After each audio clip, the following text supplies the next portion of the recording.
Hello बच्चों। आज हम लोग आगे कंटिन्यू करेंगे जो पिछले प्रीवियस क्लास में पढ़ चुके थे उसको आगे हम लोग कंटिन्यू करेंगे। पीछे हम लोग गैल्वेनोमीटर देख चुके थे, आर्मीटर देख चुके थे, वोल्टमीटर देख चुके थे। आज हम लोग का नेक्स्ट टॉपिक में हम लोग बात करेंगे जिसको बोलते हैं magnetic dipole movement. Magnetic dipole movement, इसके ऊपर आज हम लोग क्या करेंगे, खुल करके चर्चा करेंगे। प्रॉपर तरीके से इस बात को हम लोग समझेंगे कि मैग्नेटिक डायपोल मूवमेंट क्या होता है। तो आप लोग पहले प्रीवियस चैप्टर में पढ़ चुके होंगे, पहले वाले चैप्टर में पढ़ चुके होंगे इलेक्ट्रो क्या था, चार्ज, इलेक्ट्रिक चार्ज है ना, इलेक्ट्रोस्टेट के नाम से जाना जाता है ना। तो उस कंडीशन में आप लोग पढ़ चुके थे कि भाई एक होता है डायपोल मोमेंट, है ना। डायपोल मोमेंट क्या था बताइए कि भाई माइनस का चार्ज और प्लस का चार्ज था और इसके बीच का सेपरेशन था, मान लो यहाँ से एल और ये भी एल, है ना। तो इसके लिए हम लोग क्या बोले थे, पी से इसको डिनोट किया जाता था, जो कि क्या होता था, वैक्यूम क्वांटिटी होता था। इसको हम लोग क्या बोलते थे बताओ, क्या बोलते थे, Q into twelve, Q into twelve. ये ट्वेल्व क्या था, डिस्टेंस बिटवीन टू चार्जेस, है ना। इसका डायरेक्शन क्या था, निगेटिव से पॉजिटिव की तरफ, निगेटिव से पॉजिटिव की तरफ था। डायपोल मोमेंट का डायरेक्शन था, जो कि हम लोग पहले क्लास में ये प्रीवियस चैप्टर में पढ़ चुके हैं। नाउ द नेक्स्ट हम लोग क्या बात करेंगे, आगे हम लोग क्या बात करने वाले हैं, इस बात को समझेंगे, है ना। इस बात को हम लोग समझेंगे प्रॉपर तरीके से। किसका बात करेंगे हम लोग, है ना, magnetic magnetic dipole moment, dipole moment moment इसके बारे में बात करेंगे। तो पहले फर्स्ट ऑफ ऑल हम लोग क्या करते हैं, इसके बारे में थोड़ा सा समझते हैं कि ये क्या चीज होता है। जैसे मान लीजिए कि हम लोग क्या कहते हैं, बार मैग्नेट, ये रहा हमारे पास एक बार मैग्नेट। बार मैग्नेट के पास क्या होता है भाई, दो पोल होता है। कितना पोल होता है, दो पोल होता है। अब ये जो पोल था, एक को हम लोग क्या बोले थे, नॉर्थ पोल, एक को क्या बोले थे, साउथ पोल। बोले थे कि नहीं बोले थे, ठीक है। इसके बीच का कोई भी सेपरेशन मान लेते हैं, यहाँ से यहाँ तक लेंथ कितना, एल, पूरी लेंथ कितना है, एल। और यहाँ पे हम लोग क्या मान लेते हैं कि ये जो नॉर्थ पोल है ना, इसका स्ट्रेंथ क्या है, एम, इसका स्ट्रेंथ क्या है, एम, है ना। ये बात याद रखेंगे, है ना। तो इसके बीच में भी वही कंडीशन होता है कि भाई इस डायपोल, जो इसके कारण जो डायपोल होगा मैग्नेट के कारण, वो किसकी वजह से होता है, तो इस पोल के स्ट्रेंथ और इस पोल के स्ट्रेंथ के कारण ही क्या आता है, मैग्नेटिक डायपोल आता है ना। क्या आता है, मैग्नेटिक डायपोल आता है, जिसको हम लोग एम से लिखते हैं, है ना। इससे लिखते हैं, एम से लिखा जाता है मैग्नेटिक डायपोल मोमेंट को। Magnetic dipole moment is is the product of is the product of strength strength of the two opposite pole of the magnet, है ना। दो अपोजिट पोल जो है हमारे पास, एक नॉर्थ पोल है और एक क्या है, साउथ पोल है। इसका स्ट्रेंथ कितना है इसका, और क्या याद रखेंगे, distance between the and distance between the distance between the इसके बीच का जो डिस्टेंस है उसको, और क्या करेंगे, इसकी दोनों पोल का जो स्ट्रेंथ है ना, इसको क्या करेंगे, प्रोडक्ट। प्रोडक्ट का मतलब क्या हो जाता है, मल्टीप्लीकेशन। इस कंडीशन में हम लोग चेक करेंगे, डिनोट किससे करेंगे, कैपिटल एम से, है ना। कैपिटल एम से क्या करेंगे, डिनोट करेंगे, जो कि किसके बराबर हो जाएगा बताइए, है ना। पोल है, पोल को किससे डिनोट कर रहे हो, एम से डिनोट कर रहे हो। लेंथ कितना है, एल है, तो इसके बीच में भी याद रखेंगे हम 12 ले सकते हैं इसके बीच के सेपरेशन से। वैसे आगे वाले चैप्टर में इसको पूरे क्लियरली पढ़ोगे, थोड़ा सा इसके लिए हिंट दे रहा हूँ। जो मेन टॉपिक है, हम लोग एक लूप के कारण चेक करेंगे मैग्नेटिक डायपोल मोमेंट क्या होता है। तो चलिए इस चीज को देख लेते हैं, तो क्या कंडीशन बना बताइए, 12 बना या नहीं बना है बताइए। और ये कौन सा क्वांटिटी होता है, तो वेक्टर क्वांटिटी होता है। कौन सा क्वांटिटी है, वेक्टर क्वांटिटी। अब डायरेक्शन डिसाइड कर लेंगे। तो मान लीजिए कि ये क्या था हमारे पास, एक मैग्नेट है, ये क्या हमारे पास, ये मैग्नेट है, नॉर्थ पोल हो गया और ये साउथ पोल हो गया। हम लोग पहले पढ़ चुके हैं कि जो मैग्नेटिक लाइन से निकलता है, नॉर्थ से निकलता है, साउथ में इंटर करता है। नॉर्थ से निकला साउथ में गया, नॉर्थ से निकला साउथ में गया। और किस तरीके से कंडीशन होता है, पता नहीं होता है बताइए। तो यहाँ पर देखिए, यहाँ से निकल गया, है ना, यहाँ से निकल रहा है, यहाँ से निकल रहा है ना। आई होप आपको क्लियरली दिख रहा होगा, इसमें कोई दिक्कत नहीं हो रहा होगा, है ना। ऐसे निकल रहा है, जा कहाँ रहा है देखिए। मैग्नेटिक फील्ड का डायरेक्शन किधर जा रहा है, साउथ से नॉर्थ की तरफ। तो डायरेक्शन कैसे कंसीडर करेंगे बताइए, डायरेक्शन क्या होगा, साउथ टू दी नॉर्थ, क्या हो जाएगा, साउथ से नॉर्थ की तरफ। यहाँ पर डायरेक्शन क्या था, इलेक्ट्रिकल फील्ड के अंदर जो हम लोग देखे थे, डायपोल जो इलेक्ट्रोस्टैटिक चैप्टर में देखे थे उसमें क्या था, निगेटिव चार्ज से पॉजिटिव चार्ज की तरफ क्या रहता था, डायपोल मोमेंट का डायरेक्शन रहता था। लेकिन इस कंडीशन में क्या होगा, साउथ पोल से नॉर्थ पोल की तरफ डायरेक्शन होगा, किसका बताइए, मैग्नेटिक डायपोल मोमेंट का होगा, मैग्नेटिक डायपोल मोमेंट का होगा। इतना बात तो आप लोगों को क्लियरली समझ में आ रहा होगा। तो ये चीज होता है भाई, किसके कारण ये मैग्नेटिक डायपोल आ रहा है, तो इस नॉर्थ पोल और साउथ पोल के कारण ही क्या आता है, मैग्नेटिक डायपोल का कंडीशन क्या होता है, डेवलप होता है ना। तो इस चीज को हम लोग देख लेते हैं। नौ का नेक्स्ट अब हम लोगों को क्या करना है, फर्स्ट ऑफ ऑल इसको आप लोग पॉज करके नोट कर लीजिए स्पीड में। आई होप आप लोगों को क्लियरली दिख रहा होगा अच्छे तरीके से, पहले नोट कर लीजिए इसको। आई होप आप लोग इसको प्रॉपर तरीके से पॉज करके नोट कर लिए होंगे। नाउ द नेक्स्ट पॉइंट पे हम लोग मूव ऑन करते हैं और चेक करते हैं magnetic dipole due to current carrying loop current carrying loop current carrying loop के कारण हम लोग क्या चेक करेंगे, मैग्नेटिक डायपोल मोमेंट होता है। अगर होता है तो कितना होता है, इस चीज को हम लोग क्या करेंगे, प्रॉपर तरीके से चेक करेंगे, है ना। तो चलिए कैसे डिसाइड करेंगे, तो ये बात हम लोगों को याद रखना है कि थोड़ा सा दिमाग लगाते हैं पहले। ये हमारे पास क्या एक सर्कुलर लूप है ना, इसके अंदर करंट फ्लो हो रहा है, ये इसके अंदर क्या फ्लो हो रहा है, करंट फ्लो हो रहा है, जिसको हम लोग क्या बोल रहे हैं, आई बोल रहे हैं। तो ये जो लूप है ना, ये मैग्नेट की तरह काम करेगा, है ना। इस चीज को समझना है, ये किसकी तरह काम करने वाला है, मैग्नेट की तरह। कैसे काम करेगा, तो इस चीज को समझ लेते हैं थोड़ा सा। मान लो ये लूप ऐसे रखा है ना, ऐसे इस तरीके से रखा है, करंट कैसे फ्लो हो रहा है, ऐसे फ्लो हो रहा है। और इसी चीज को देखो तो करंट ऐसे फ्लो हो रहा है, यानी एंटी क्लॉकवाइज। कैसे फ्लो हो रहा है, एंटी क्लॉकवाइज, यानी इस तरीके से करंट फ्लो हो रहा है, एंटी क्लॉकवाइज। तो एंटी क्लॉकवाइज जो फ्लो होता है तो उसको हम लोग क्या बोलते हैं, नॉर्थ पोल। क्या बोल देते हैं बताइए, नॉर्थ पोल बोलते हैं कि नहीं बोलते हैं। तो एंटी क्लॉकवाइज जब करंट का फ्लो होगा तो उस कंडीशन में हम लोग क्या बोले थे कि नॉर्थ पोल हो गया। और जस्ट इसका क्या बना देंगे, ऑपोजिट। जब करंट कैसे फ्लो करेगा बताइए, क्लॉकवाइज। जब करंट कैसे फ्लो कर रहा है, क्लॉकवाइज, तो इसको क्या बोलते हैं, साउथ पोल बोलते हैं। क्या बोलते हैं, साउथ पोल बोलते हैं। अब देखिए दिमाग लगाइए थोड़ा सा, है ना, कि यही जो हमारे पास करंट कैरिंग लूप है, ये बार मैग्नेट की तरह काम करेगा। कैसे करेगा, देखिए ऊपर से ऐसे अगर देख रहे हैं ना, ऐसे करंट तो ऐसे फ्लो हो रहा है। अपर वाला जो सरफेस है वो किसके तरह काम करेगा, नॉर्थ पोल की तरह काम करेगा, है ना। किसकी तरह काम करेगा, नॉर्थ पोल की तरह। लेकिन जब नीचे से देखिएगा ना, ऐसे कैसे करंट जा रहा है, देखिए ऐसे ना करंट जा रहा है, ऐसे ऐसे करंट जा रहा था। तो नीचे से देखेंगे तो क्या कंडीशन बनेगा बताइए, नीचे से देखेंगे तो क्या कंडीशन बनेगा कि भाई क्लॉकवाइज जा रहा है। कैसे जा रहा है, क्लॉकवाइज जा रहा है ना। इसी को जब पलट दीजिएगा कैसे करंट जाएगा बताइए। एक तो ऐसा कंडीशन हो गया, नीचे से देखिएगा तो कैसा कंडीशन आएगा, क्लॉकवाइज आएगा। यानी कि इसका जो अपर सरफेस है, ऊपर वाला जो सरफेस है, upper surface of the loop तो क्या बोलेंगे हम लोग, नॉर्थ पोल। किसके तरह काम कर रहा है, नॉर्थ पोल की तरह। लेकिन जो नीचे वाला इसका सरफेस है, इससे है सरफेस, है ना, सॉरी, इस तरीके से सरफेस है, ऐसे रखा हुआ है ना। और जो नीचे वाला सरफेस है, lower surface act as south pole इसकी तरह काम कर रहा है, साउथ पोल की तरह काम कर रहा है। तो वो तो क्या मैग्नेट, क्या बन गया ये मैग्नेट। इसी वायर के अंदर, इसी करंट कैरिंग लूप के अंदर दोनों पोल एग्जिस्ट कर रहा है ना। क्या कर रहा है, दोनों पोल एग्जिस्ट कर रहा है। इस कंडीशन को क्या बोलेंगे भाई, ये किसकी तरह काम कर रहा है, बार मैग्नेट की तरह काम कर रहा है, क्योंकि इसके अंदर equal and opposite pole exist कर रहा है। जब एग्जिस्ट करेगा तो ये पूरे का पूरे लूप किसकी तरह काम करेगा, मैग्नेट की तरह काम करेगा। जब ये मैग्नेट की तरह काम करेगा तो इसके पास क्या आएगा, मैग्नेटिक डायपोल आएगा।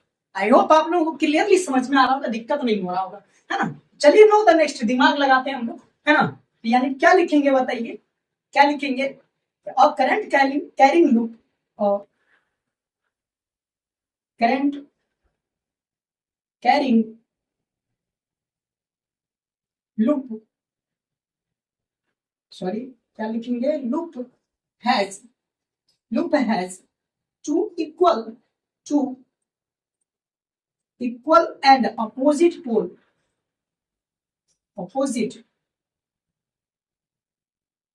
opposite pole act as a magnet, ये किसकी तरह काम कर रहा है? एक मैग्नेट की तरह काम कर रहा है ना। इसके पास अपोजिट, इधर से देखेंगे तो भाई कैसे जा रहा है, क्लॉकवाइज, और नीचे से देखेंगे तो ऐसे जा रहा होगा, ऐसे, है ना, ऐसे जा रहा होगा। तो भाई ऐसे अगर जा रहा है तो क्या लगेगा हमें, क्लॉकवाइज जा रहा है, तो नीचे वाला सरफेस क्या हो जाएगा, साउथ, और ऊपर वाला क्या हो जाएगा, नॉर्थ। और हम लोग ये भी पढ़ चुके हैं, नॉर्थ से क्या होता है, मैग्नेटिक फील्ड नॉर्थ से क्या होता है, बाहर निकलता है, और साउथ की तरफ क्या करता है, इंटर करता है, साउथ की तरफ इंटर करता है। तो ये किसकी तरह काम कर रहा है बताइए, किसकी तरह काम कर रहा है, मैग्नेट की तरह काम कर रहा है ना, बताइएगा जरूर कमेंट के अंदर, है ना। साउथ की तरह, ये किसकी तरह काम कर रहा है, मैग्नेट की तरह काम कर रहा है। जब ये मैग्नेट की तरह काम करेगा तो इसके अंदर क्या आ जाएगा, मैग्नेटिक डायपोल आ जाएगा। आई होप आप लोगों को इतना बात तो क्लियर होगा, इसमें कहीं भी दिक्कत नहीं हो रहा होगा। तो चलिए इस नेक्स्ट पॉइंट को हम लोग डील करते हैं। अब इसका मतलब अगर मैग्नेटिक मोमेंट है तो कितना, इस चीज को हम लोग चेक करेंगे, है तो है कितना भाई बताइए, क्या याद रखेंगे, मैग्नेटिक मोमेंट, क्या magnetic dipole, magnetic dipole, sorry, magnetic dipole moment is denoted by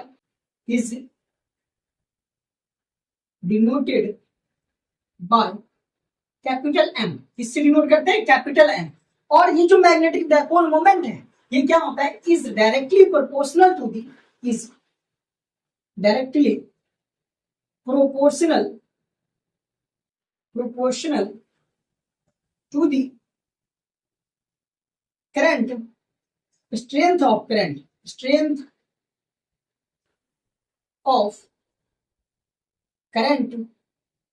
जिसको हम लोग क्या बोल रहे हैं, I, passing through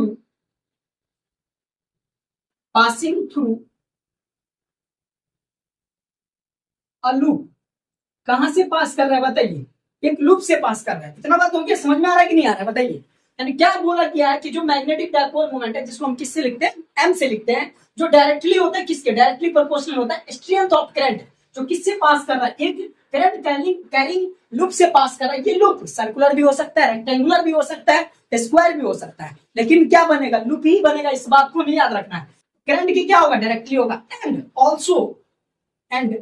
also directly proportional to the, directly. I hope first of all आप लोग इसको पॉज करके पहले नोट कर लीजिए थोड़ा, है ना। आई होप आप लोग इसको प्रॉपर तरीके से नोट कर लिए होंगे, है ना। चलिए,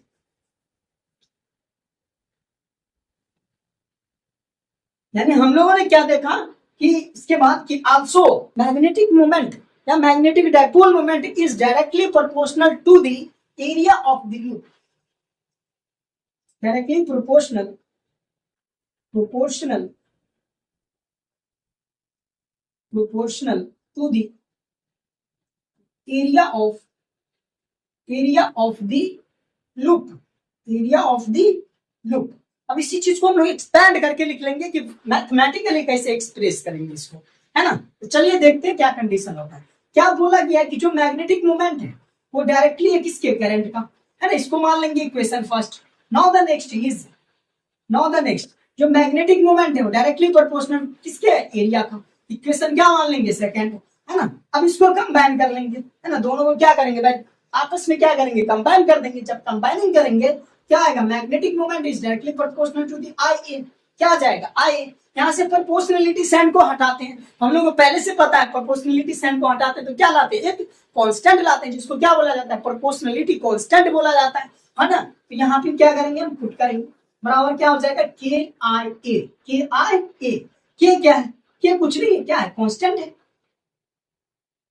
कांस्टेंट है, जिसका वैल्यू कितना है, 1। जिसका वैल्यू कितना है, 1। एक्सपेरिमेंटली इसको प्रूव किया गया है, इस बात को हमें याद रखना है। तो नाउ द नेक्स्ट जो फॉर्मूला आएगा मैग्नेटिक मोमेंट का वो कितना आएगा बताइए, आई ए।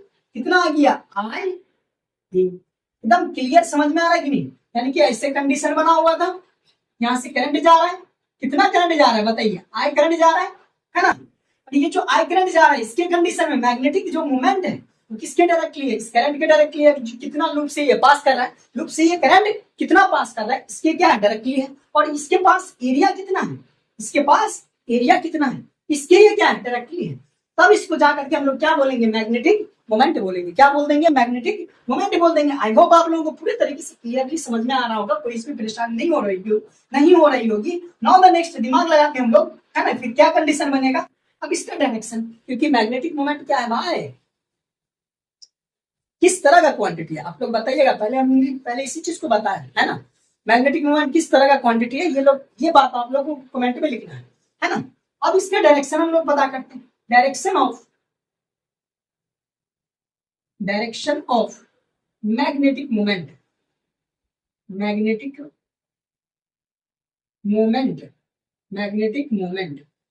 ये जो डायरेक्शन ऑफ मैग्नेटिक मोमेंट होगा इन द लूप, कैसे होगा, कैसे डिसाइड करेंगे? तो दिमाग लगाइए, है ना। हम लोग राइट हैंड थंब रूल पढ़े, राइट हैंड थंब रूल, जो भी हमारा फिंगर है उसको कर्ल करेंगे in the direction of current. Thumb क्या बताएगा हमको? डायरेक्शन ऑफ मैग्नेटिक मोमेंट या फिर direction of magnetic dipole moment को बताएगा। इतना बात तो समझ में आ रहा होगा, इसमें कोई दिक्कत नहीं हो रहा होगा। तो चलिए देखते हैं क्या कंडीशन होता है। देखिए इधर जा रहा है ना करंट, ऐसे क्या करेंगे हम लोग बताइए? ऐसे रखा हुआ है, ऐसे रखा हुआ है ना, समझ में आ रहा होगा। ऐसे रखा हुआ है लूप, ऐसे रखा है लूप, और करंट जा रहा है ऐसे, करंट जा रहा है इस तरीके से, इस डायरेक्शन में, यानी एंटी क्लॉकवाइज जा रहा है। तो अपने फिंगर को क्या करेंगे? कर्ल करेंगे, ऐसे कर्ल करेंगे। डायरेक्शन ऑफ द थंब क्या करेगा बताइए? डायरेक्शन ऑफ द थंब क्या बताएगा? डायरेक्शन ऑफ द थंब क्या बताएगा बताइए? Direction of magnetic dipole moment क्या बताएगा? Magnetic dipole moment. तो क्या कंडीशन बना, देखिए क्या कंडीशन बना। ये है हमारे पास loop, direction of magnetic moment का कहां जा रहा है? अपवर्ड। तो क्या बोलेंगे? अपवर्ड ऊपर जा रहा है, या फिर ऐसा भी तो कंडीशन होगा डाउनवर्ड भी जाएगा। तो डाउनवर्ड भी अगर बाय द वे जा रहा है तो क्या बोलेंगे? ये क्या है? Direction of the magnetic moment is perpendicular to the loop, perpendicular to the loop, है ना। क्लियरली आप लोगों को समझ में आ रहा होगा। पहले बात तो आप लोग इसको क्या कीजिए, प्रॉपर तरीके से नोट कर लीजिए इसको, है ना। आई होप आप लोग इसको पॉज करके नोट कर लिए होंगे। नाउ द नेक्स्ट पॉइंट हम लोग चेक करते हैं क्या कंडीशन होता है। डायरेक्शन का बात कर रहे हैं हम लोग।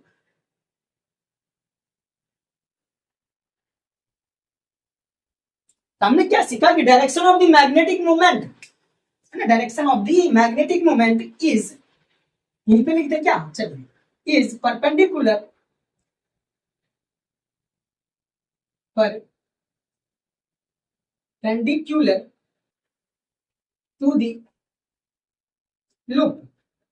to the loop by using direction is given by right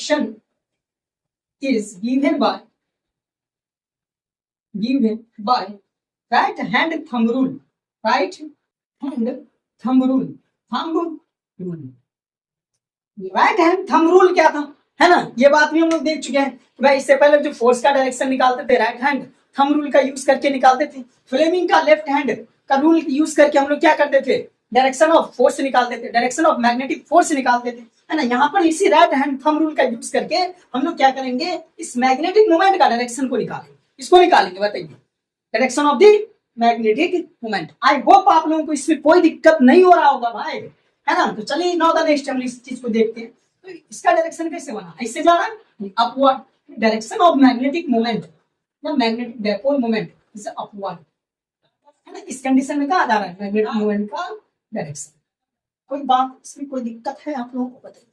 कहीं कोई दिक्कत नहीं हो रहा है ना। अभी हमने जो फॉर्मूला पढ़ा कि मैग्नेटिक मोमेंट का जो फॉर्मूला होता है, मैग्नेटिक मोमेंट का जो फॉर्मूला होता है वो किसके बराबर होता है बताइए? इसके बराबर था आई ए, इसके बराबर है आई। ये किसके लिए है? वन लूप के लिए, वन लूप के लिए।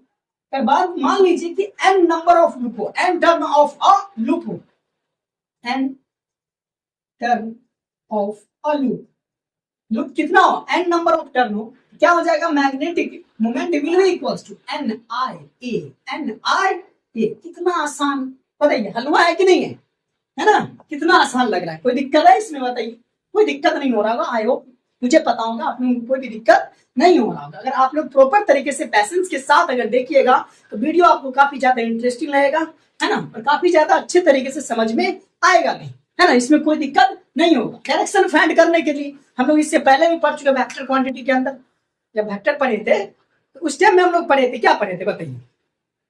कि जो एक यूनिट वेक्टर होता है, ये यूनिट वेक्टर क्या होता था? Direction of the any quantity, any vector quantity का डायरेक्शन अगर फाइंड आउट करना है तो उसके लिए हम लोग क्या लगाते थे, यूनिट वेक्टर लगाते हैं। चलो वैसे भी हम लोग फाइंड आउट कर लेंगे, है ना, क्या दिक्कत है बताइए। क्या हो जाएगा, now the next M vector will be equals to N I A N cap, N cap. That means ये क्या हो जाएगा, it is the unit vector, unit vector, है ना, it is the unit vector give direction of magnetic moment,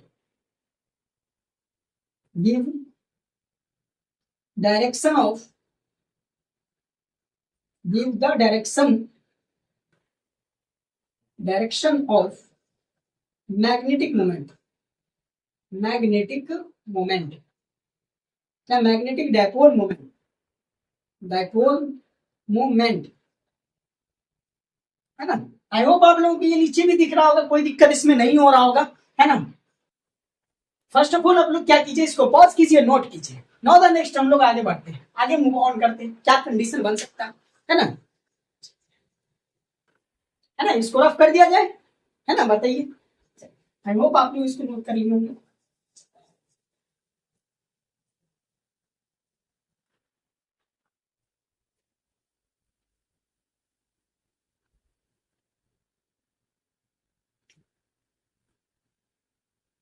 now the next, मान लीजिए question हमसे दे दिया, एग्जांपल के तौर पे हम लोग देख लेते हैं। ये हमारे पास मान लेते हैं ये एक्स एक्सिस है और ये वाई एक्सिस है और ये जेड एक्सिस है। यहाँ पर लूप रखा है और इसके अंदर करंट इस तरीके से फ्लो हो रहा है भाई, इस तरीके से। कितना करंट ऐसे रखा है, ऐसे ऐसे, है ना, इमेजिनेशन करना है भाई, इमेजिनेशन के बिना तो कुछ नहीं हो सकता है। और इसका मान लेते हैं रेडियस दे रखा है ना, इसका रेडियस दे रखा है, मान लेते हैं कितना, 14 सेंटीमीटर, 14 सेंटीमीटर। आई होप आप लोगों को क्लियरली नहीं दिख रहा होगा, इसको हम लोग बड़ा बनाते हैं। इससे करंट पास हो रहा है, कितना करंट पास हो रहा है, आई करंट पास हो रहा है। और इसका जो रेडियस है मान लेते हैं 7 सेंटीमीटर है, कितना है, 7 सेंटीमीटर है। अब इसमें हमें क्या करना है कि इसका मैग्नेटिक मोमेंट या मैग्नेटिक डायपोल मोमेंट निकालना है और इसका डायरेक्शन भी निकालना है। चलिए ट्राई कीजिए थोड़ा सा, है ना, आप लोग पहले फर्स्ट ऑफ ऑल पॉज करके ट्राई कीजिए, बनाने की कोशिश कीजिए, उसके बाद तो हम बताएंगे, है ना, तो बताएंगे, है ना। आई होप आप लोग ट्राई कर लिए होंगे पॉज करके। तो चलिए इसको सॉल्व करते हैं, है ना। सॉल्व करते हैं तो magnetic moment will be equals to क्या होता था, आई ए, है ना, आई ए। मान लीजिए इस करंट का वैल्यू कितना है, 4 एम्पियर, कितना है, 4 एम्पियर। कुछ नहीं करना भाई, हलवा हलवा है ना। बताइए एम इज इक्वल्स टू कितना, 4 इंटू कितना हो जाएगा, 7 सेंटीमीटर, 7 सेंटीमीटर। और ये जो सेंटीमीटर है बताइए, ये सेंटीमीटर क्या ऐसा यूनिट नहीं है ना। तो इसको क्या करेंगे, अगर मान लीजिए ये ऐसा यूनिट में लिए हो करंट को एम्पियर में, तो ऐसा यूनिट है, इसको भी ऐसा यूनिट में, सेंटीमीटर से मीटर में जाना है। बताइए क्या करेंगे, तो magnetic moment will be equal to 4 into 7 into 10 का पावर 2, 10 का पावर 2 क्या हो जाएगा, m will be equals to कितना हो जाएगा, 7 चौका 28 और इंटू 10 का पावर कितना 2। इतना आंसर कर देंगे, ये हो गया मैग्नेटिक मोमेंट, है ना। और भी आगे इसको आप लोग क्या कर सकते हैं, सॉल्व कर सकते हैं। नाउ द नेक्स्ट हम इसका क्या चेक करेंगे, डायरेक्शन चेक करेंगे। तो डायरेक्शन देखिए भाई, ऐसे ना जा रहा है, सॉरी मेरे ब्रो, सॉरी, ऐसे जा रहा है करंट, इस तरीके से जा रहा है। करेंगे अपने फिंगर में करेंगे कर, ऐसे करेंगे कर। Direction of the magnetic field, direction of the magnetic field कहाँ जा रहा है, अपवर्ड। और अपवर्ड में कौन खड़ा है, जी सॉरी, कौन खड़ा है, वाई। और वाई के लिए यूनिट वेक्टर क्या यूज करते हैं, जी आई जे के। इसके लिए क्या यूनिट करते हैं, तो क्या लिखेंगे बताइए, डायरेक्शन ऑफ मैग्नेटिक फील्ड क्या हो जाएगा बताइए, यानी 28 इंटू कितना, 10 का power 2 in the direction of, direction के साथ हमने इस बात को लिख दिया, है ना। यहाँ तक कोई दिक्कत नहीं हुआ होगा आप लोगों को, है ना। तो इसी के बेसिस पे एक क्वेश्चन आप लोगों को ट्राई करना है।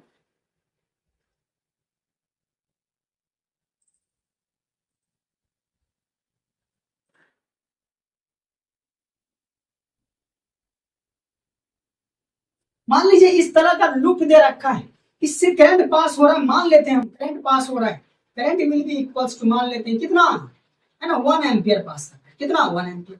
इसका जो हमारे पास ये जो स्क्वायर है, मान लेते हैं स्क्वायर, इसका जो साइड है मान लेते हैं 4 मीटर है, कितना है 4 मीटर, साइड कितना है 4 मीटर। अब फाइंड आउट करना है आप लोगों को कि मैग्नेटिक मोमेंट क्या होगा। मैग्नेटिक मोमेंट क्या होगा।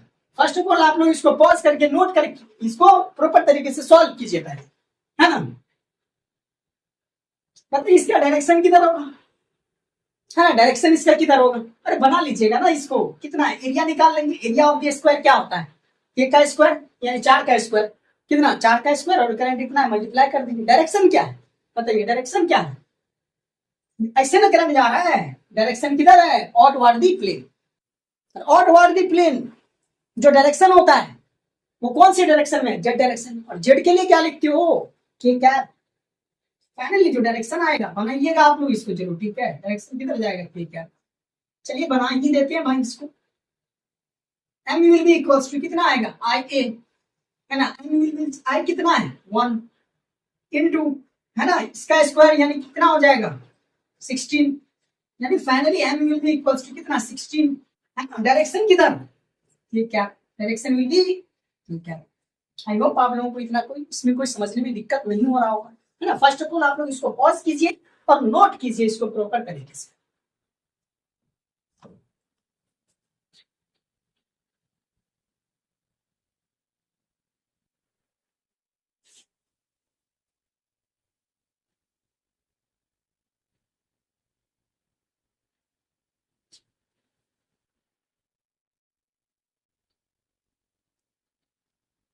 आई होप आप लोग इसको प्रॉपर तरीके से पॉज करके नोट कर लिए होंगे, बना भी लिए होंगे, है ना।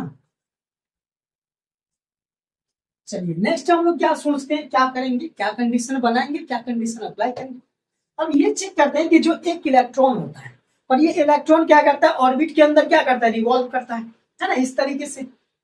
मान लो ये इसका ऑर्बिट था और यहाँ पर क्या प्रेजेंट है, न्यूक्लियस प्रेजेंट है। न्यूक्लियस के पास कौन सा चार्ज होता है, पॉजिटिव चार्ज होता है ड्यू टू प्रोटॉन, है ना। इसमें क्या मूव कर रहा है, इलेक्ट्रॉन मूव कर रहा है। अब ये जब भी इलेक्ट्रॉन मूव करेगा इसका मतलब क्या, चार्ज मूव कर रहा है ना। जब चार्ज मूव करेगा तो इसका मतलब क्या, करंट प्रोड्यूस हो रहा है। एकदम क्लियर समझ में आ रहा है कि नहीं। जब करंट प्रोड्यूस हो रहा है तो मैग्नेटिक फील्ड आएगा कि नहीं। जब मैग्नेटिक फील्ड आएगा तो ये किसके तरह, मैग्नेट की तरह काम करेगा या नहीं करेगा। इसके कारण हम चेक करेंगे मैग्नेटिक डायपोल मोमेंट क्या होगा। इसके लिए चेक करेंगे हम लोग magnetic dipole moment, dipole moment due to revolving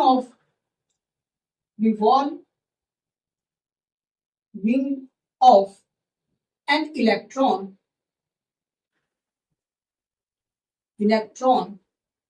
in its orbit, ये खुद के ऑर्बिट में जो रिवॉल्व करता है, इसके कारण मैग्नेटिक मोमेंट क्या होगा। चलिए इस चीज को हम लोग समझते हैं, है ना। एकदम क्लियर कट समझना है भाई, कोई भी परेशानी नहीं होना चाहिए। मान लेते हैं यहाँ से यहाँ तक इसका रेडियस कितना है, r है।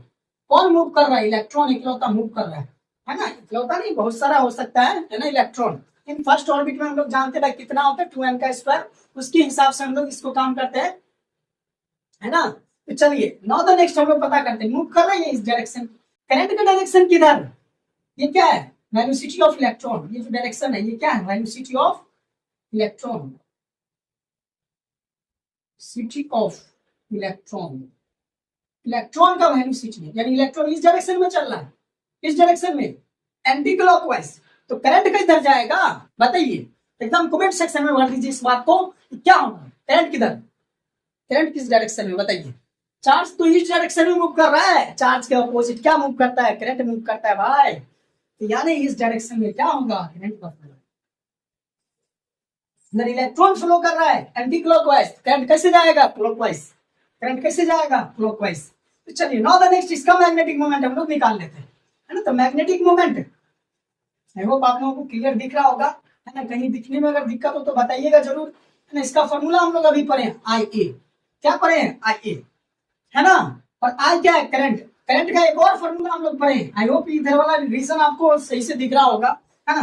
करंट का एक और फॉर्मूला पढ़े, I will be equals to क्या होता है, charge upon time, charge upon time, है ना, चार्ज अपॉन टाइम, ठीक है। इसको लिख सकते हैं कि नहीं लिख सकते, M will be equals to, M will be equals to इसके लिए क्या लिखेंगे? चार्ज। और चार्ज कौन है भाई? इलेक्ट्रॉन में है। क्या लिखेंगे? Electron upon time. Electron upon time into क्या लिखेंगे? एरिया। इंटू क्या लिख देंगे? एरिया। चलिए इसको सॉल्व करते हैं। तो m will be equals two electron upon time. Time कैसे निकालते हैं? टाइम क्या होता है बताओ? हम लोग पढ़े क्या? स्पीड का फॉर्मूला पढ़े ना, स्पीड इज इक्वल टू क्या होता है? Distance upon time.